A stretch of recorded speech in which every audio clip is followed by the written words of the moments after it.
우리는 지난주에 부활절을 맞이했고, 또 오늘은 이제 그 다음 주로 다시 한번 또 부활절과 또 함께 또 우리 십자가의 은혜를 같이 생각해 보고자 합니다.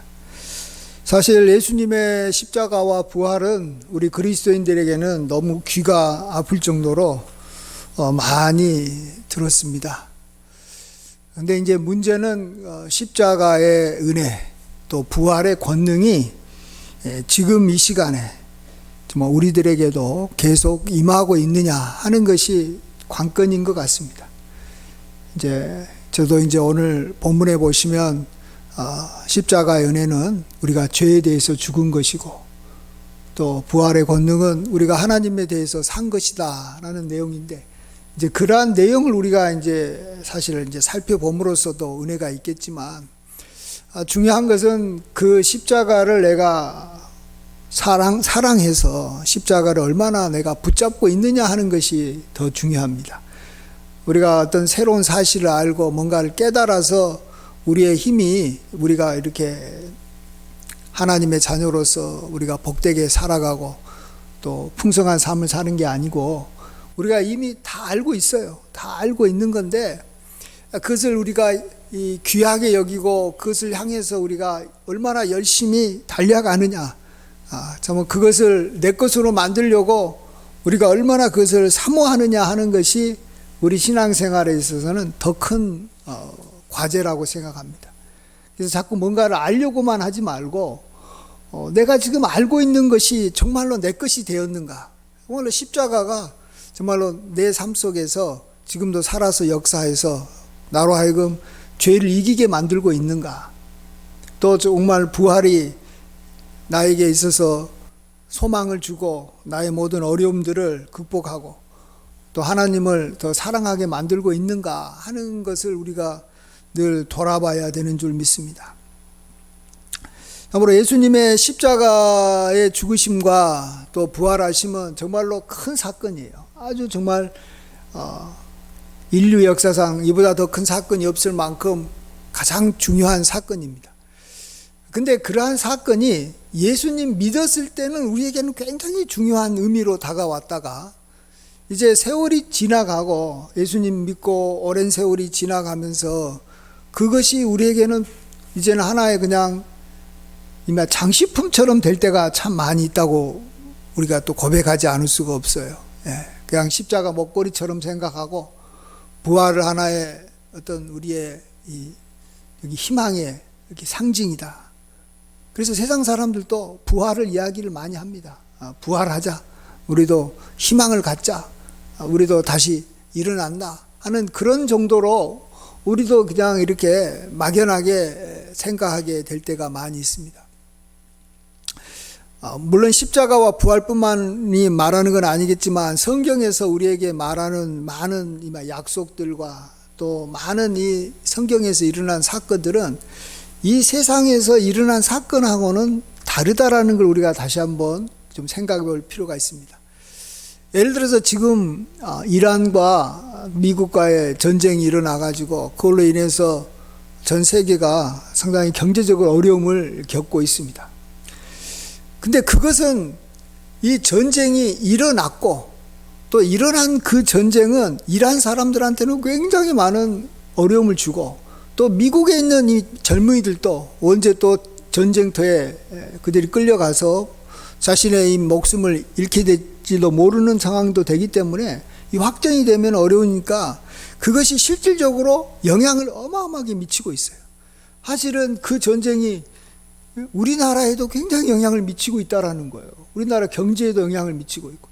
그래서 세상의 사건들은 그냥 그것이 한번 터지면 그것이 완전히 종료될 때까지 그냥 우리가 그거하고 상관없이 살려고 해도 그거하고 상관없이 살 수가 없는 거예요. 그것이 끊임없이 우리에게 영향을 준다라는 것입니다. 그래서 거기에 여기만 맞춰서 그냥 자연스럽게 우리가 살아가야 되고 그 고통이 끝나기만을 바라야 되는 거예요. 반대로 세상에 있는 사건에 좋은 일이 하나 예를 들어서 일어났다고 합시다. 예를 들어서 우리나라에도 제가 여러분도 바라지만 제가 바라는 거 우리도 좀 좀 석유 좀 났으면 좋겠어요. 그러면 이런 전쟁이 일어나도 뭐 원유 문제 때문에 걱정 안 하잖아요. 그래서 어쨌든 간에 뭐 동해안이나 어디 뭐 남해안에서 유전이 발견됐다고 합시다. 그러면은 그것이 우리나라 온 국민에 또 우리나라 경제에 계속해서 영향을 미치는 거예요. 거기서 내가 영향을 안 받으려고 해도 아니 국가가 그냥 돈이 일으키면 차고 넘쳐가지고 복지 혜택을 계속 준다니까 우리가 그냥 이렇게 받아 누리면 되는 거예요. 저기 유럽 국가에서도 이렇게 이 석유가 나가지고 이 북해에 유전이 발견돼가지고 노르웨이 같은 나라는 선진국이 되고 복지국가가 됐어요. 그들이 거기서 돈이 많이 나오니까 그걸로 이렇게 뭐 그 나라의 교육도 무료로 해주고 또 뭐 연금도 계속 주고 그래서 그냥 그 자기 나라에 유전이 발견됐다 그러면은 가만히 있어도 그냥 죽을 때까지 영향을 받습니다. 자, 성경에서 일어난 사건, 성경에서 하나님께서 약속한 그러한 말씀들, 특별히 십자가의 사건, 부활의 사건, 이건 그냥 우리가 가만히 놔둬도 우리에게 영향을 미칩니까? 안 미칩니까? 한번 생각해 보세요. 거기에 대해서 내가 신경도 안 쓰고 그냥 뭐 별로 관심을 안 가지면 그래도 막 그냥 십자가의 은혜가 차고 넘치게 나한테 와가지고 이제 앞으로 살펴보겠지만 내가 죄에 대해서는 죽은 자가 되고 죄를 미워하게 되고 이제는 죄와 상관없이 살아갈 수 있게 만들어줍니까? 그렇지 않죠. 우리가 알아야 되는 것은 성경에서 일어난 사건은 지금 세상에서 일어난 사건보다 더 중요하고 또 우리의 삶에 엄청나게 영향을 미치지만 우리가 그것을 끊임없이 붙잡지 않으면 그것이 아무런 영향을 미치지도 않을 뿐만 아니라 세상 사람들처럼 세상 사람들은 십자가를 어떻게 봐요? 미련한 짓이라고 봐요. 왜 그런 식으로 하냐? 나라를 구하려면 뭔가 이렇게 무력을 쓰고 이렇게 대항을 해야지. 그냥 십자가에서 죽어갖고 그게 뭐가 있냐? 아무것도 아니지 않냐? 미련한 짓이라고 봅니다. 그러나 우리 믿는 사람들한테는 이게 하나님의 권능이고 능력이고 지혜인 거죠. 그러니까 이것이 처음에 예수님 믿을 때는 진짜 강력하게 역사를 했죠. 우리 믿는 사람들한테는.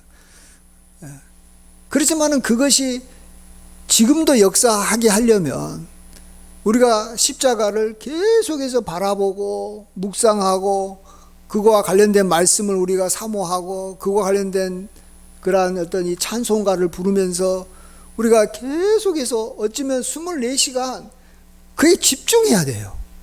그러면은 그 십자가의 은혜가 우리에게 임하면서 죄가 떠나고 우리의 삶이 이렇게 정결해지는 그러한 은혜가 임하게 될 줄 믿습니다. 그래서 성경에서요, 정말로 이 중요한 이 내용 중에 하나가 이제 이 팔복이라는 것인데, 제가 작년에는 거의 팔복 가지고 여기 주일마다 여기 40번 이상 설교했어요. 그러니까 52주 중에서 거의 뭐 1년 내내 팔복만 갖고 설교했는데, 핵심이 뭡니까? 심령이 가난한 자는 복이 있다는 거예요. 천국이 그들에게 임한다. 심령이 가난해가지고 계속 갈구하는 마음이 있으면 복이 있는 거지. 한때 뭔가 가난했다가 그 다음에 다시 배불러가지고, 배부르면 안 먹잖아요. 여러분이 배부르면 먹으려고 그래요? 여러분이 건강하게 지내고 또 음식을 맛있게 먹으려면 그냥 배가 고프면 돼요. 배가 최고의 간식이고 최고의 음식인 거예요. 그런 것처럼 하나님의 은혜를 천국이 임하려면 우리가 그것에 대해서 사모하는 마음이 있어야 돼요. 애통하는 마음이 있어야 돼요. 의에 줄이고 목마른 마음. 여러분이 목이 말라야지 물을 먹는 것이지, 물이 뭐 아무리 사방 천지에 많이 있어도 목이 안 마르면 먹을 수가 없는 거예요. 그래서 우리는 뭔가 새로운 것을 알고 뭔가 갑자기 놀라운 일이 사건이 벌어지고 뭐 이게 중요한 게 아니고, 현재 내 마음의 상태가 가난해져 있느냐, 애통해하고 있느냐, 내 마음이 청결하느냐, 내가 정말 남을 불쌍히 여기고 있는 마음이 있는가, 또 내가 의에 줄이고 목마른가, 화평케 하고자 하는가, 뭐 나는 핍박에 대해서도 뭐 즐거워하는가, 이렇게 자기 자신을 돌아봐야 돼요. 결국은 모든 문제는 우리 자신에게 있는 것 같아요. 내 자신에게. 내가 은혜 충만하고 기뻐하고 뭐로 하나님의 권능으로 힘있게 사느냐 못하느냐 하는 것은 내가 그런 은혜를 받을 만큼 이렇게 항상 깨어 있느냐. 그래서 성경에서 우리한테 굉장히 부담스러운 말이지만, 그렇지만 우리가 항상 이렇게 붙잡아야 되는 것은 뭐냐면, 항상 쉬지 말고 열심히 근신하여, 이런 단어예요. 근데 여러분, 이런 단어를 들으면 굉장히 부담스럽죠. 나 좀 쉬고 싶고, 나 좀 이렇게 좀 요즘에 저기 멍 때리는 것도 사람들 좋아하잖아요. 이렇게 흘러가는 이렇게 강물을 바라보면서 멍하게 보고 싶고, 또 뭐 저녁에는 이렇게 불 피워놓고 불을 멍하게 보고 싶고. 왜? 세상이 너무 바쁘다는 거예요. 너무 힘들다는 거예요. 그래서 나는 이제 더 이상 뭔가에 막 열심히 달려가는 게 싫다라는 거예요. 좀 쉬고 싶다라는 거예요. 그런 생각들을 우리가 갖다 보니까 이 영적인 면에서도 하나님께서 우리에게 베풀어 주신 그러한 약속과 이 십자가의 사건과 부활과 또 연결돼 가지고 성령의 강림함, 이런 것들에 대해서도 우리가 좀 이 묵상을 하다가, 그런 것들을 향해서 내가 좀 생각을 하다가, 어느 날은 다 싫다, 이런 것들 좀 말고 좀 TV 보고 무슨 놀고 먹고 마시고 뭐 이런 것을 하고 싶다라는 생각이 자꾸 드는 거예요. 예.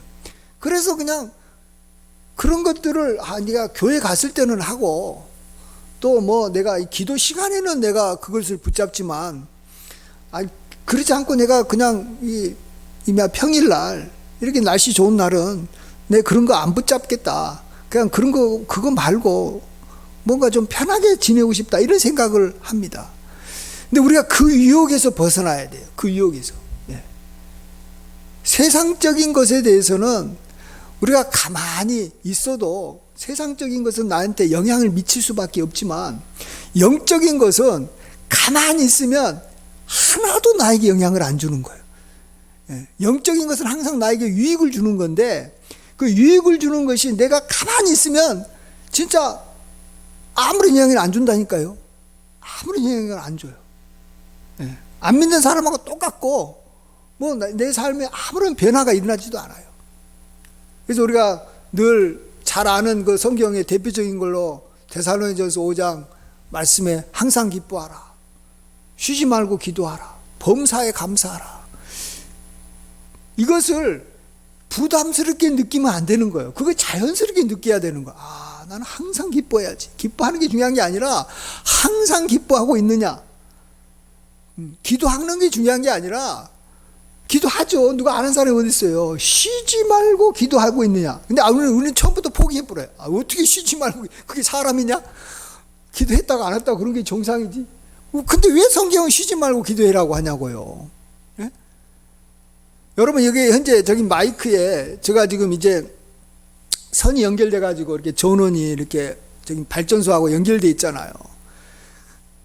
근데 이게 마이크가 제대로 작동을 하려면 제가 이 스피커를 가지고 이렇게 이야기하든 안 하든 상관없이 이 선은 항상 끊어지지 않고 365일 계속 이 기기가 제대로 작동하고 있는 한 연결되어 있어야 되는 거예요. 항상 이 전원이 들어와 있어야 되는 거예요. 전원이 꺼지면 역할을 못 하는 거예요. 마찬가지로 하나님의 은혜는, 영적인 은혜는 항상 그것에 연결되어 있어야 되는 거예요. 자면서도 연결되어 있어야 돼요. 그래서 시편 1편에도 하나님의 율법을 주야로 묵상하여 그것을, 주야로 묵상하는 자가 진짜 복이 있다 그러는 거예요. 그것을 즐거워하여, 하나님의 말씀을 즐거워하여 주야로, 무슨 낮에도 무슨 묵상하기 힘든 판에 밤에도 어떻게 묵상해야 되냐. 여러분, 밤에도 이게 이 전선은 연결되어 있어야 돼. 다 이게 연결되어 있어야 돼요. 그래서 하나님이 언제 은혜 줄지 몰라요. 여러분, 꿈에 하나님이 은혜 줄 수도 있는 거예요. 그러면 꿈에 하나님이 나타날 수도 있는데, 꿈에는 포기하는 거예요. 잠잘 때는 나 상관없이 그냥 내 몸만 편하게 지내면 되겠다. 이게 아니에요. 이렇게 하면은 우리가 정말 이 하나님께서 우리에게 약속한 놀라운 것들이 우리에게 주어지지 않아요. 주어지지 않아요. 그래서 우리가 이 정말로 중요한 것은 내 것으로 이렇게 만드는 것입니다. 우리 교회 올해 표어가 주의 보화를 이렇게 발견하는 기쁨으로 충만하자. 이게 이제 마태복음 13장에 있는 이제 땅에 감추인 보화인데, 땅에 아무리 보화가 많아도 그 보화를 내가 기뻐해서 돌아가서 내가 갖고 있는 모든 소유를 다 팔아가지고 그 밭을 사지 않는 이상 이 보화가 나하고는 아무런 쓸모가 없는 거예요. 아니, 어떻게 내 소유를 다 파냐고요. 뭘 믿고? 우리는 믿어야 돼요. 내 소유를 다 팔아서 이 밭을 사면 내 소유보다도 몇백 배 더 많이 내가 거둘 수 있다라는 확신을 갖고 있어야 돼요. 하나님께서 우리에게 예비하신 그러한 보화들을 어마어마하게 많은데, 그 중에 대표적인 게 이 십자가의 사건과 부활과 성령의 강림, 우리가 아는 것만 이제 간단하게만 말하면 이 세 가지만 말해도 이걸 통해서 우리가 얻을 수 있는 축복과 보화와 능력과 뭐 이 좋은 것들은 한도 끝도 없는데, 여기에 우리의 전 재산을 투자를 안 한다는 거예요. 적당하게 그냥 조금 뭐 부활절 되면 부활 생각하고, 고난주간 되면 고난주간 생각하고, 성령 강림절 되면 좀 생각하다가 그냥 마는 거예요. 여러분, 전 재산을 다 팔아서 내가 그것을 살려고 한다면 진짜 정신이, 이게 우리가 집중 안 할 수가 없어요. 내가 내 모든 것을 이렇게 다 걸고 그 밭을 살려고 할 때 정말로 그 밭에 정말로 보화가 어마어마하게 많이 있다라는 확신이 들어야지 가능한 것이고, 또 그렇게 한다라는 것은요, 자기 마음이 온전히 그게 가 있어야지만이 가능한 거예요. 자기의 전 재산을 어떻게 다 이렇게 내놓고 다 투자해가지고 그것을 이렇게 하려고 합니까? 사람이 이게 이 맨정신인 경우는 이게 쉬운 일이 아니죠. 근데 우리가 정말 영적인 보화는 그렇게 해야지만이 우리가 얻어내는 것이지, 세상 일 하듯이 일할 때 일하고 일하지 않을 때 쉬고 뭐 적당히 하고 뭐 그냥 그렇게 해가지고는 이게 아무리 보화가 많고 아무리 뭐 있어도 정말은 내 것이 되지 않는 것이에요. 그걸로 인해서 우리가 하나님께서 우리에게 주시고자 하는 그러한 축복을 우리가 온전히 받을 수가 없습니다. 자, 우리가 이게 사실은 저 설교 내용보다 이게 더 중요합니다. 이 마음 자세입니다. 그럼 여러분이 이미 다 알고 있어요. 뭐 모르는 게 어디 있어요, 여러분. 성경 웬만한 건 다 알고 있고, 뭐 저도 여러분한테 가르쳐 줄 것도 없어요. 새로운 것도 별로 없어요. 예. 그것을 얼마나 내가 붙잡고 있느냐, 얼마나 내가 이렇게 그 말씀과 연결되어 살아가느냐 하는 것이 포인트인 것 같습니다. 그렇지만 또 제가 또 이 시간은 또 설교 시간이니까 또 간단하게 내용은 또 이야기해야 되잖아요. 본문 가지고. 먼저 이 십자가를 먼저 생각해야 될 것 같습니다. 부활을 하려고 했는데, 부활을 하기 전에 또 부활의 이 전제가 십자가니까, 십자가 죽음 없이는 부활이 없잖아요. 그런 의미에서 오늘 성경은 이 십자가의 의미가 우리가 죄에 대해서 죽은 것이다라고 말하고 있습니다. 죄에 대해서 죽은 것이 뭘까? 여러분, 이거 그동안에 얼마나 많이 묵상해 왔습니까? 여러분이 제가 지금 이 시간에 설교 듣고 은혜를 많이 받을 사람은 죄에 대해서 죽은 것이 뭐지? 하면서 그걸 가지고 고민을 많이 했던 사람은 이 시간에 은혜가 될 거고, 죄에 대해서 죽은 것이지 뭐가 특별한 게 있어 하면서 그냥 생각 안 하고 산 사람은 제가 이 시간에 무슨 말을 하든 하나도 은혜가 안 되는 거예요. 그래서 이게 다 쌓여가지고 오랫동안 이렇게 우리가 얼마나 그걸 향해서 나아갔느냐, 이것에 따라서 은혜 받고 안 받고 그런 것이지, 앞에 있는 설교자가 설교를 잘해가지고 나한테 은혜를 끼쳐야지, 왜 당신이 설교가 왜 그렇게 힘할 택이 없냐, 이런 식으로 자꾸 설교자한테 책임 전가하면 안 돼요. 그래도 또 설교자의 책임이 있으니까 더 안 할 수는 없잖아요. 죄에 대해서 죽는다는 것은 뭐냐? 그것은 죄와하고 관계가 끊어진 걸 말한다고 볼 수 있어요. 예를 들어 볼게요. 어떤 이 사람이 이 돈이 필요해가지고 처음에는 은행에서 빌렸는데 은행 갖고 안 돼요. 그러면 이제 할 수 없이 이제 사채업자한테 가야 되잖아요. 사채업자한테 많은 돈을 빌렸어요. 자, 그러면 이 사채업자하고 관계가 그다음부터는 맺어진 거예요. 여러분, 누구도 사채업자하고 관계를 맺고 싶은 사람은 한 사람도 없어요. 사채업자하고 같이 커피 먹고 사채업자하고 같이 골프 치고 그러고 싶은 사람이 있어요? 아니, 사채업자가 내 저기 친구면 되겠지만 친구도 아닌데 나한테 와가지고 돈 달라고 하는 사람하고 같이 지내려고 하는 사람 한 명도 없어요. 근데 내가 그 사람한테 돈을 많이 빌렸으면 이 사채업자가 만나라라고 할 때 나는 만나 가야 되는 거예요. 사채업자가 난 이걸 뭘 해라라고 하면은 내가 그 말 안 들어줄 수가 없는 거예요. 왜? 사채업자가 말 그대로 나에게 권리가 있기 때문에 그러는 거예요. 그래서 내가 가능한 한 피해야 되겠지만 피한다고 피할 수 있는 게 아니에요. 바로 그거예요. 죄라는 게 그래요. 우리가 죄를 짓게 되면 여러분, 죄와 연관돼 가지고 온갖 악한 영이 우리를 괴롭히고 또 죄가 우리를 갖다 다스리는 것을 우리가 피하려고 해봤자 피할 수가 없는 거예요. 죄가 나에게 주인이 돼버린 거예요. 그러면 내가 그의 종이 돼가지고 끌려다니는 거예요. 죄 짓게 되면 그 다음부터는 죄한테 끌려다니는 거예요. 빚지게 되면 이 사채업자들이 깡패 보내가지고 나를 갖다가 협박해도 나는 당할 수밖에 없는 것이고, 나쁜 짓 해라고 하면 어쩔 수 없이 해야 되는 거예요. 그래서 이 죄하고 관계를 맺었다라는 게 굉장히 무서운 거예요. 그럴 때 하나님께서는 자기 아들 예수님을 보내서 십자가에서 그의 보혈로 우리의 죄값을 다 지불해 버린 거예요. 한마디로 어떤 마음씨 좋은 이의 돈 많은 이 친척이, 어마어마한 돈이 많은 이 빌 게이츠 같은 이 친척이 있어갖고, 야, 네 빚 얼마 졌어? 와가지고, 이제 저 사채업자한테 50억 졌습니다. 그래, 50억? 내가 갚아줄게. 탁 갚아버린 거예요. 그래서 그냥 50억 갚는 순간에 나는 사채업자하고 관계가 끊어진 거예요. 사채업자가 나한테 오지도 않아요. 그다음부터는 사채업자 관계 좋아요. 뭐 전화 와도 아무런 부담 없이 받고, 그냥, 그래요, 그냥, 관계가 없잖아요. 안 만나요. 예수님께서 바로 우리를 위해서 십자가에서 피 흘려 죽으심으로 말미암아 우리는 이제는 죄와의 관계가 끊어진 거예요. 마귀와의 관계가 끊어진 거예요. 우리를 괴롭히지 못하게 된 거예요. 자, 근데 여기까지는 우리 잘 아시는데, 이제 그 다음에가 문제예요. 사채업자하고 관계가 끊어졌는데 또다시 유혹이 있어, 또다시 뭔가 이 좋은 사업 아이템이 생겨가지고 하다 보니까 또 돈이 다 날아가 버렸어요. 그러니까 할 수 없이 또다시 자기가 아는 게 사채업자 그 사람밖에 없으니까 또 그 사람한테 전화해가지고 또 많은 돈을 빌렸어요. 자, 그러면 어때요? 빌리면 어떻게 되죠? 다시 그 사채업자하고 내가 만나야 되는 거예요. 사채업자가 나한테 요구하는 것을 내가 또 안 들어줄 수가 없는 거예요.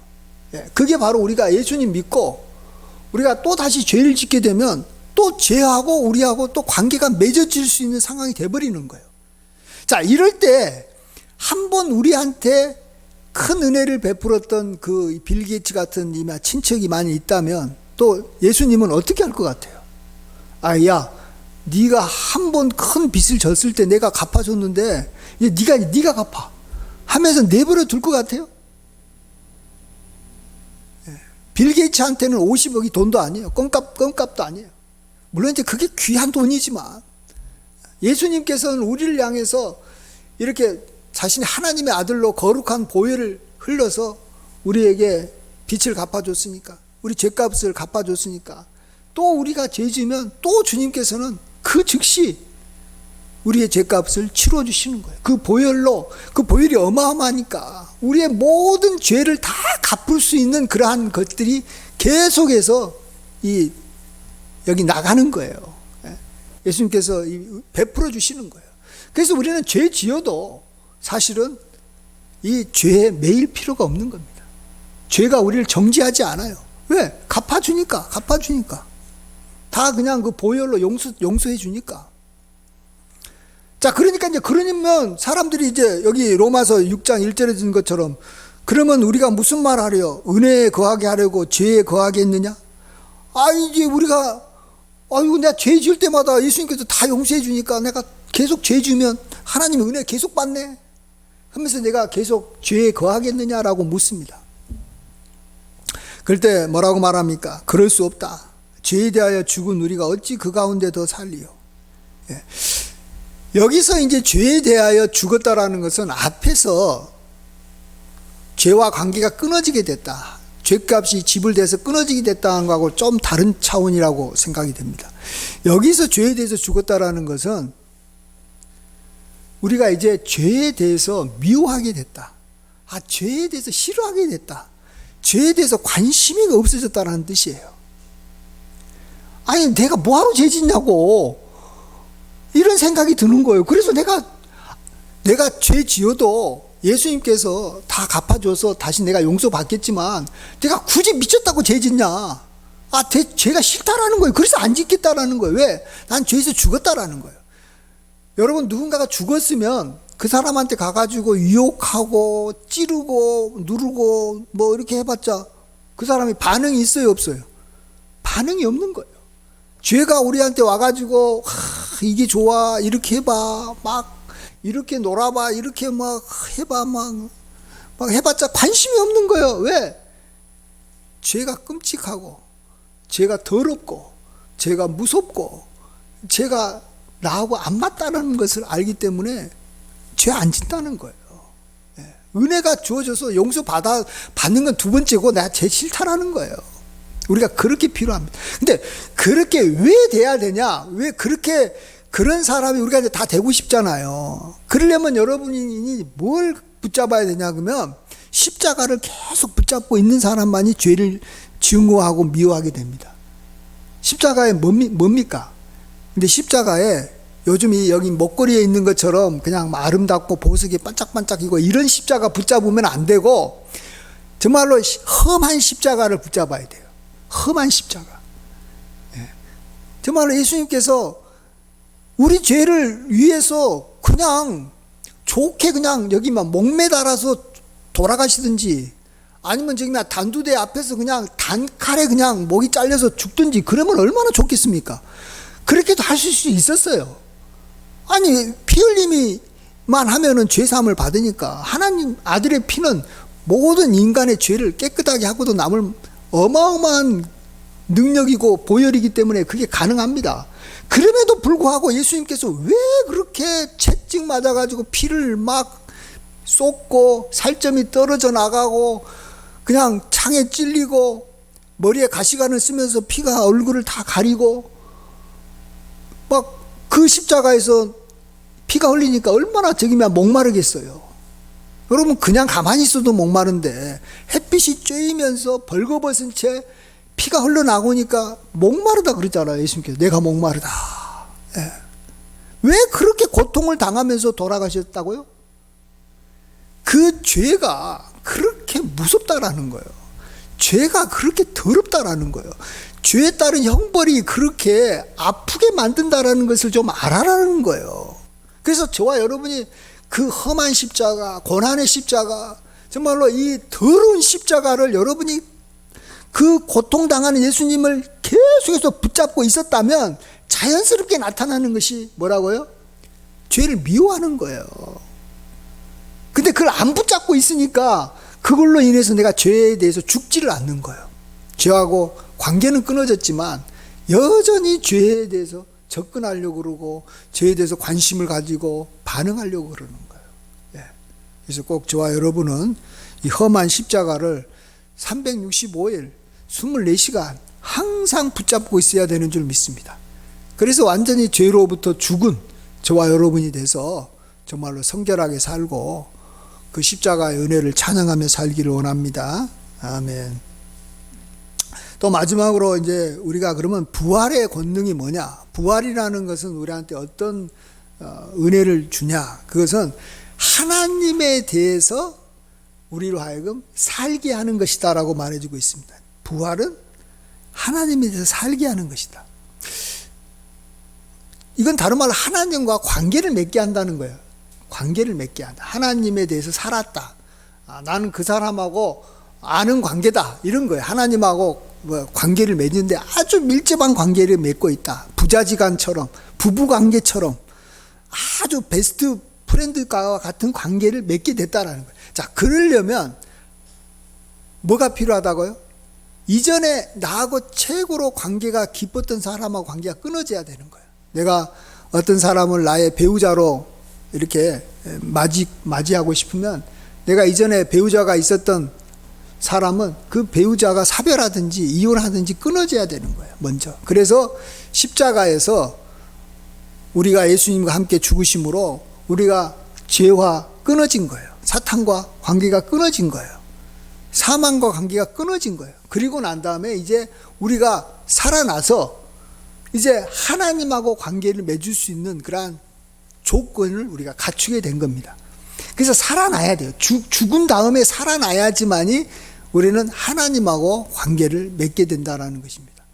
자, 그런데 여기서도 하나님과의 관계를 이제 우리가 살아나서 맺었는데, 우리는 이제 하나님하고 관계를 맺는 것까지는 이제 다 알잖아요. 아, 내가 정말로 예수님이 나를 위해서 죽고 부활하신 걸 믿어서 내가 하나님의 자녀가 됐고, 나는 하나님의 백성이 됐고, 나는 하나님의 아내가 됐어. 얼마나 좋아요. 좋아.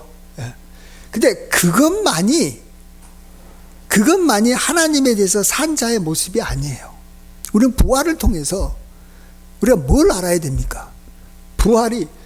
여러분, 부활이 이 세상에서 일어난 것 중에서 가장 놀라운 일인데, 그 일을 누가 하셨다고요? 예수님이 하셨고 하나님이 그 아들을 살려주신 거예요. 내가 아버지라고 모시고 있는 분이 부활하신 분이고 나의 남편이 부활하신 분이라니까요. 그러면은 얼마나 내가 존경하고 사랑하고 얼마나 귀하게 보겠습니까? 여러분도 자기 남편이 그냥 꾀지지하면은 꾀지지한 것에 따라서 그냥 내가 그 정도로밖에 반응을 못해요. 근데 남편이 진짜 돈도 잘 벌고 멋지고 정말로 세계적인 이 사업을 하고 잘 나가면 나도 모르게 존경하는 마음이 있고 그하고 늘 가까이 지내고 그하고 있는 것이 자랑스러운 거예요. 나의 남편이 부활하신 분이라니까요. 죽었다가 3일 만에 다시 살아나신 분이라는 거예요. 그래서 내가 그분을 담을 수밖에 없고 사랑할 수밖에 없고 정말로 자랑할 수밖에 없고 어디 가나 자기 아버지 자랑, 자기 남편 자랑, 자기 친구 자랑하듯이 하나님을 자랑하게 되는 거예요. 왜요? 부활하셨다라는 거예요. 아니 지금 온 세상 사람들 중에 가장 골치 아픈 문제, 어마어마한 돈을 주고도 해결하고 싶은 문제가 영생이에요. 이 진시 황제가 지가 아무리 권력이 많아도 자기는 다시 살고 싶었다는 거예요. 거기에 모든 거 투자해요. 애굽의 바로 왕들 모든 보물을 가지고 영생에 투자했어요. 지금도 아마 이 삼성의 최고의 갑부도 이건희 회장도 자기의 이 전 재산 다 내가 드려서라도 좋으니까 나만 좀 살려달라 그랬어요. 그래도 안 돼요. 근데 예수님은 다시 살아나셨다는 거예요. 죽은데 다시 살아나신 분. 그분이 나의 하나님이고 나의 주인이고 나의 남편입니다. 그에 대해서 우리는 귀하게 여겨서 정말 하나님과의 관계를 우리가 더 밀접하게 맺고 하나님 이렇게 알아가고 하나님 닮아가고 하나님과 동행하고 하는 일에 우리가 온통 정신과 힘을 쏟아야 되는 줄 믿습니다. 이것이 바로 하나님에 대해서 살았다라는 것입니다. 우리가 주님과 함께 다시 살아나서 우리가 하나님 앞에서 우리가 산 자가 됐습니다. 그래서 하나님이 딱 보면 야 너는 진짜 내 앞에서 항상 꿈틀거리고 있고 살아있고 항상 나만 바라보고 있네 이런 느낌으로 하나님 앞에 나가야 되는데 하나님께서 야 참 오랜만에 본 것 같다. 너 그동안에 어디 살았냐? 왜 나한테 그동안 연락도 안 했어? 왜 나한테 안 찾아왔어? 그러면은 우리가 하나님 앞에 산 자가 아니에요. 그냥 관계만 있을 뿐이지, 그냥 부자지간의 관계만 있을 뿐이지 만남도 없고 서로 간에 주고받는 것도 없고 사랑도 없고 그러면 안 돼요. 하나님 앞에 살아있다라는 것은 그런 관계 되면 안 되잖아요. 예. 그런 면에서 우리는 우리 십자가로 주님과 함께 죽고 주님이 부활할 때 함께 부활해서 우리가 죄에 대하여 죽고 하나님 앞에 하나님에 대해서 우리가 산자로 우리가 온전히 서가는 은혜가 지금부터 영원히 함께 하시길 간절히 축원드립니다. 아멘. 기도합니다. 사랑과 은혜가 충만하신 아버지 하나님, 우리가 늘 부활절 맞이하고 또 우리가 해마다 부활을 우리가 기억합니다. 그러나 이때만 기억하지 않게 도와주시고 아버지 하나님 일평생 십자가와 부활과 성령의 강림을 우리가 늘 붙잡으며 살게 하여 주시옵소서. 모든 영광 주님께 돌리옵고 예수님의 귀하신 이름으로 기도하옵나이다. 아멘.